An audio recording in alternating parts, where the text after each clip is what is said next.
రాష్ట్రానికి జరిగినటువంటి అది కృష్ణా బేసిన్ కావచ్చు, గోదావరి బేసిన్లో జరిగినటువంటి నీటి అవకతవకల మీద, అన్యాయాల మీద తెలంగాణ రాష్ట్ర ముఖ్యమంత్రి రేవంత్ రెడ్డి గారు ప్రతిపక్షాలకు, ముఖ్యంగా బీఆర్ఎస్ పార్టీకి 3 గంటల సినిమా చూపించిండని మాత్రం చెప్పొచ్చు. ఏ రకంగా కృష్ణానది నీటిలో మన తెలంగాణ ప్రాజెక్టుల్ని మొత్తం పండబెట్టి, ఏ రకంగా రాయలసీమ వాళ్ళు టీఎంసీల నీళ్ళు రాత్రికి రాత్రే పోతిరెడ్డిపాడు పొక్కబెట్టి ఆంధ్రప్రదేశ్కు తరలించకపోతుంటే ఎందుకు నిమ్మకు నీరెత్తనట్లు ఉన్నారు? మరి పాలమూరు రంగారెడ్డి ఎత్తిపోతల పథకాన్ని జూరాల నుండి కాకుండా శ్రీశైలానికి ఎందుకు మార్చిండ్రు? ఎస్ఎల్బీసీ సొరంగాన్ని ఎందుకు ఎండబెట్టిండ్రు? ఇట్లా అనేక విషయాల మీద దాదాపు 3 గంటలకు పైగా ముఖ్యమంత్రి తెలంగాణకు నీళ్లలో జరిగినటువంటి అన్యాయం గురించి యావత్ 4.5 కోట్ల తెలంగాణ ప్రజలకు వివరించండి మాత్రం చెప్పొచ్చు. ఇంత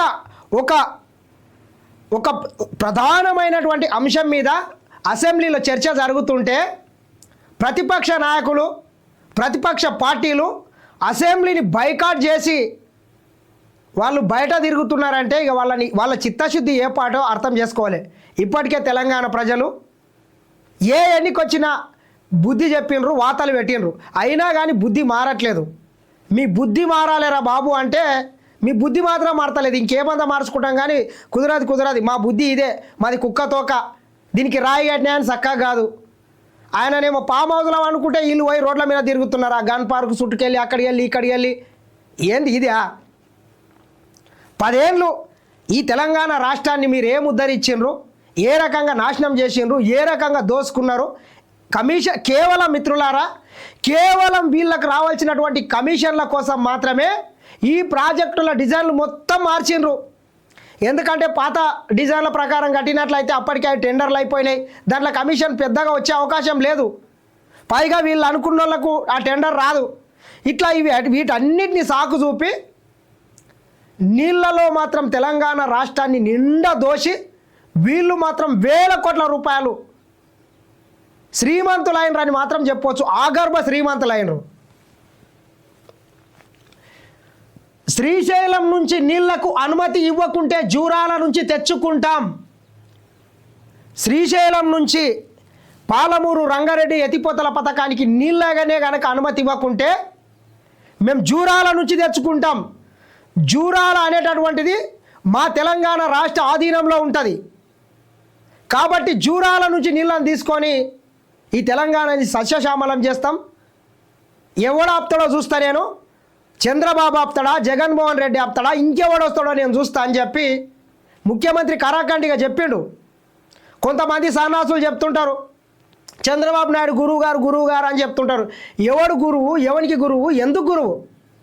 గురువుగారు తర్వాత ముందు 4.5 కోట్ల తెలంగాణ ప్రజల ప్రయోజనాలే నాకు ముఖ్యమని చెప్పి ముఖ్యమంత్రి రేవంత్ రెడ్డి గారు చెప్పడం జరిగింది. ఇంత కరాఖండిగా చెప్పే నాయకుడు ఎవరుంటారు చెప్పండి? పాలమూరు రంగారెడ్డి నల్గొండకు తరలిస్తాం. మోదీ, బాబు, జగన్ ఎవరు అడ్డొస్తారో చూస్తాం. ఒక మోడీ బాబే కాదు, వాళ్ళ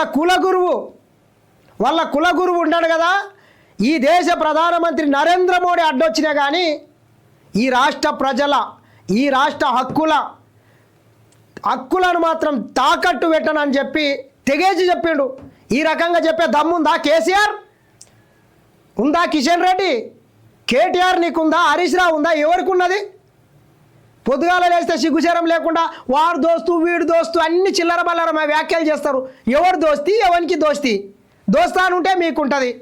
జగన్మోహన్ రెడ్డి ముఖ్యమంత్రి ఉన్నప్పుడు జగన్మోహన్ రెడ్డి ఇంటికి పోయి మెక్కేస్తిరి, రాయలసీమ రతనాలసీమ చేస్తా అని చెప్పి నగరి దగ్గర పోయి రోజమ్మ ఇంటికి పోయి చెప్తిరి. అదేవిధంగా కరకట్ట దగ్గర అంతకుముందు 2014లో చంద్రబాబు నాయుడు ఇంటికి పోయి ఆడ చేపల కూర తిని మంచిగా సిగరెట్లు కాల్చేస్తిరి కరకట్ట మీద. మీ దోస్తాన మాకు తెలియదు అనుకున్నారు. కానీ రేవంత్ రెడ్డి గారు ఏ రోజు ఇటువంటి లాలుచి పనులు చేయలేదు, ఒక్కరోజు కూడా చేయలేదు. రాష్ట్రానికి నష్టం కలిగించే చిన్న పని కూడా చేయను. సవాల్ చేసిన వారు నీళ్లపై చర్చకు రాలేదేం? బట్టలు కూడా తీస్తాం, తోలు తీస్తామన్నారు, మరి రాలేదు. ఇప్పుడు ఎవరి తోలు తీయాలో ప్రజలే నిర్ణయిస్తారు. ఇన్ని రోజులు ఫామ్ హౌస్లో వండుకున్నా, ఇక నాకు అలసట వచ్చింది, ఇక నేను ఫామ్ హౌస్ కోను, 2 ఏళ్ళు మీకు టైం ఇచ్చినా, ఇక రేపటి నుంచి చూస్తా, నీ తడాక చూస్తా, మీ తోడుకలు తీస్తా, బట్టలు ఇడుస్తా, ఇవన్నీ చెప్పాడు. పెద్ద పెద్ద మాటలు మాట్లాడిండు ప్రతిపక్ష నాయకుడు కల్వకుంట్ల చంద్రశేఖరరావు. మరి తోలు తీసేట ఆయన లేడు, బట్టలు ఉడే తీసేట ఆయన లేడు, ఇంకో లేడు, ఎవ్వరు లేడు. అందరు పరారైపోయి ఫామ్ హౌస్లలో సేద తీరుతున్నారు. 4.5 కోట్ల తెలంగాణ ప్రజలు మిమ్మల్ని ప్రజాప్రతినిధులుగా గెలిపిస్తే ఏదన్నా ప్రభుత్వానికి సలహాలు ఇవ్వాలి, సూచనలు ఇవ్వాలి, ఇంకేదైనా చేయలే. కానీ పోయి ఫామ్ హౌస్లలో అనుకోని లేలే మేము అసెంబ్లీకి రాము, బయట పోయి మాకు సంబంధించినటువంటి నమస్తే తెలంగాణ టీవీ న్యూస్లో పోయి గప్పాలు కొడతాం. ఇదా ఏమని ఉంటే తేల్చుకోవాల్సింది శాసనసభలో కదా. ఎందుకు పారిపోయినరు? మళ్ళీ వీళ్ళకి తోడు బీజేపీ వాళ్ళు కూడా నిన్న బైకాట్ చేసిండ్రు. పార్టీ ఆఫీసులు బహిరంగ సభల్లో మాట్లాడడం కాదు, శాసనసభకు వచ్చి చెబితే ప్రజలే తేల్చుకుంటారు. చట్టసభలంటే కేసీఆర్కు ఏమాత్రం గౌరవం లేదు. మీ పార్టీ, నేను ఇందాక చెప్పినట్లే, మీ పార్టీ ఆఫీసులలోనో యాన్నో మందేసుకుంటా, చిందేసుకుంటా, నోటికి ఎంత వస్తే అంత మాట్లాడితే కుదరదు. రాండి, చట్టసభలు ఉన్నాయి. అంటే చట్టసభలకు వస్తే ఒకవేళ తాగి రావాల్సి వస్తుంది. తాగి వస్తే ఆడ బయట బ్రీతింగ్ అనాలిసిస్ టెస్ట్ చేస్తారు. ఇక మేము దొరికిపోతాము, పక్కోనికి వాసన వస్తుందని మీరేమో అనుకుంటున్నారేమో. మీరు ఎంతసేపు వేస్తే దింపితే తప్ప ఒట్టిగా మాట్లాడలేని పరిస్థితి అర్థమవుతున్నది స్పష్టంగా. టీవీలలో ముందు పోయి ఆడపోయి ఈడపోయి ప్రెస్ మీట్లు పెట్టి పెద్ద పెద్ద గప్పాలు, ఒక్కొక్కడు 2 3 గజాలు 2 గజాలు నరుకుతారు. మరి ఎందుకు అసెంబ్లీకి వస్తలేరు? రావాలే కదా మీకు దమ్ముంటే. సిగ్గుచేరం లేకుండా మళ్ళీ పెద్ద పెద్ద మాటలు మాట్లాడతారు. కృష్ణా జలాల్లో 299 టీఎంసీలకు ఒప్పుకుంది ఆయనే. బీఆర్ఎస్ వల్లే ఏపీ నీళ్ల దోపిడీ చేస్తోంది. పాలమూరు రంగారెడ్డిపై చర్చలో సీఎం రేవంత్. 100% ఎవడు అవునన్నా కాదన్నా పాలమూరును ఎండబెట్టింది, రాయలసీమని రతనాలసీమ చేస్తా అని చెప్పకమే కాదు, చేసి కూడా చూపించాడు కల్వకుంట్ల చంద్రశేఖరరావు. ఒట్టిగా చెప్పకం కాదు, ఆయన రాయలసీమని రతనాలసీమ చేస్తా అని చెప్పడంతో పాటు చేసి కూడా చూపించిండు. మళ్ళీ ఈరోజు పెద్ద పెద్ద నీతులు మాట్లాడుతున్నాడు. పాలమూరు రంగారెడ్డి లిఫ్ట్ ఇరిగేషన్ ప్రాజెక్టుకు శ్రీశైలం నుంచి మొదటి విడత 45 టీఎంసీలు, మలి విడత మరో 45 టీఎంసీలను కలిపి 90 టీఎంసీల నీళ్లు ఎత్తిపోయడానికి అనుమతులు రావాల్సిందేనని సీఎం రేవంత్ రెడ్డి అన్నారు. ఒకవేళ అనుమతులు ఇవ్వకపోతే ప్రాజెక్టు పాత డిజైన్ ప్రకారం జూరాల నుంచి తీసుకుంటామని ప్రకటించారు. వచ్చిన నీటిని వచ్చినట్లే రోజుకు 2 టీఎంసీల చొప్పున 70 టీఎంసీల నీళ్లు తెచ్చుకుంటామని, పాలమూరు రంగారెడ్డి నల్గొండ జిల్లాలకు తరలిస్తామని స్పష్టం చేశారు. ఇస్తేనా సరే, లేకపోతే శ్రీశైలం నుంచి కాకుండా జూరాల నుంచి రోజుకు 2 టీఎంసీల చొప్పున 70 టీఎంసీల నీళ్ళని వచ్చిన చుక్కని వచ్చినట్లని మేము ఒడిసి పడతాం. ఉమ్మడి పాలమూరు జిల్లా కావచ్చు, రంగారెడ్డి జిల్లా కావచ్చు, నల్గొండ ఈ ప్రాంతాలను మొత్తం సస్యశ్యామలం చేస్తాం. ఎవరు వస్తారో రాని, బాబు వస్తాడా, వాళ్ళ బాబు వస్తాడా, జగన్ వస్తాడా, మోడీ వస్తాడా, కేడీ వస్తాడా, ఎవడొస్తారో చూస్తా అన్నాడు నిన్న. ఈ రకంగా చెప్పే దమ్ముందా కేసీఆర్? ఈ రకంగా నరేంద్ర మోడీ గారిని ఎదిరించే హక్కు ఉందా నీకు? ఎదిరించవు. ఎందుకంటే నీ బిడ్డకు ఆడ ఢిల్లీ లిక్కర్ స్కామ్ ఉంది, నీ మీద కాళేశ్వరం కుంభకోణం ఉంది, నీ కొడుకు మీద ఈ ఫార్ములా ఈ కేసులు ఉన్నాయి, ఇట్లా ఫోన్ ట్యాపింగ్ కేసులు ఇవన్నీ వచ్చున్నాయి. ఎక్కడనన్నా నరేంద్ర మోడీని కానీ బీజేపీ ప్రభుత్వాన్ని కానీ ఎక్కడన్నా విమర్శిస్తే తెల్లారేడికెల్లా తీహార్ జైల్లో ఉంటారు మీరు. ఆ కేసుల నుండి కాపాడుతున్నారా కాబట్టి గురుభక్తి కింద, ఉడత భక్తి కింద ఈరోజు వాళ్ళు మీకు మేలు చేస్తున్నారు.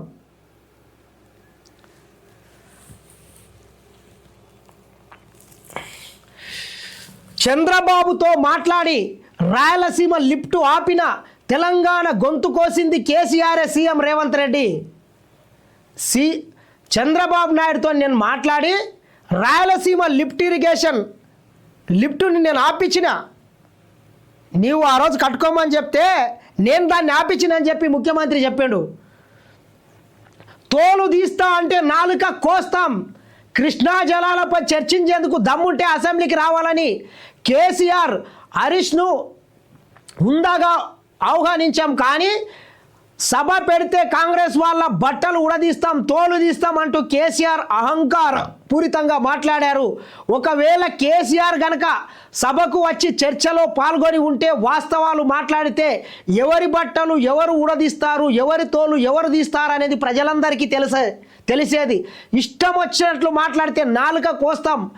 నేను ఒక్కటే చెప్తున్నా, దేవుడి మీద సీఎం కుర్చీలో ఉన్నంత వరకు తెలంగాణకు నష్టం జరగనివ్వను. దేవుని మీద ఒట్టేసి చెప్తున్నా, నేను ముఖ్యమంత్రిగా ఉన్నంత వరకు తెలంగాణ ప్రజల హక్కుల విషయంలో మాత్రం రాజీ పడేది లేదు, మాట తప్పేది లేదు, మడమ తిప్పేది లేదని తెగేసి చెప్పడం జరిగింది. ఆయన ఇచ్చిన సలహాల వల్లే బనకచెర్లకు పునాది, అక్కడ కాళేశ్వరం ఇక్కడ పాలమూరు ప్రాజెక్టుకు సోర్సులు మార్చి దోపిడీ. కాళేశ్వరం అంచనా 38,500 కోట్ల నుంచి 1,00,000 కోట్లకు పెంపు.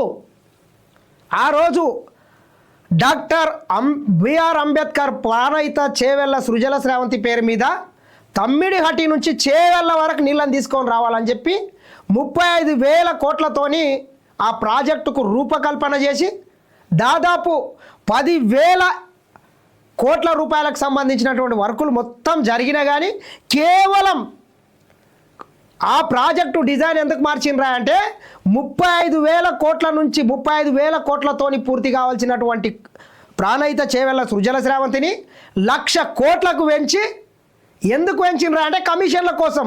కమిషన్లు గుంజుకొని 100 ఎకరాల ఫామ్ హౌజులు నిర్మించుకొని ఆ గర్భ శ్రీమంతులు కావాలి, తెలంగాణని దోయాలని చెప్పి ఈ రాష్ట్రానికి 8.5 లక్షల కోట్ల అప్పులు చేసి వాళ్ళ ఆస్తులు ఒక 2-3 వేల కోట్ల ఆస్తులు పెంచుకొని డిజైన్లు మార్చి ఈ తెలంగాణని నిండా ముంచిండ్రు.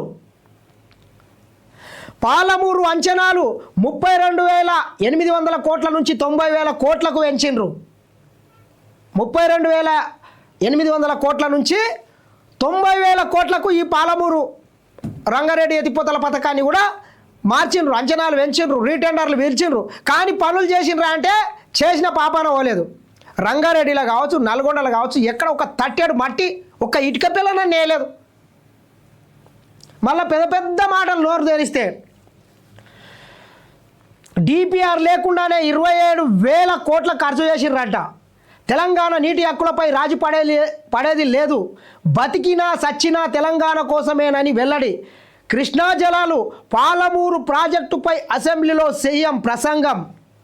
పాలమూరుకు పర్మిషన్లు ఇవ్వాల్సిందే, వివాదాలు తేలేదాకా ఏపీ వాళ్లకు చుక్క నీళ్ళు ఇవ్వద్దు, ఏపీ ప్రాజెక్టులను ఆపాల్సిందే, కేంద్రానికి రాష్ట్ర అసెంబ్లీ అల్టిమేటం, పాలమూరుకు సత్వర అనుమతులు ఇవ్వాలని ఏకగ్రీవ తీర్మానం. పాలమూరు ప్రాజెక్టుకు సంబంధించినటువంటి అన్ని అనుమతులను ఇవ్వాలని చెప్పి అసెంబ్లీ అయితే ఏకగ్రీవంగా తీర్మానం చేసి పంపించడం జరిగింది. దయచేసి లైవ్లోకి వచ్చినటువంటి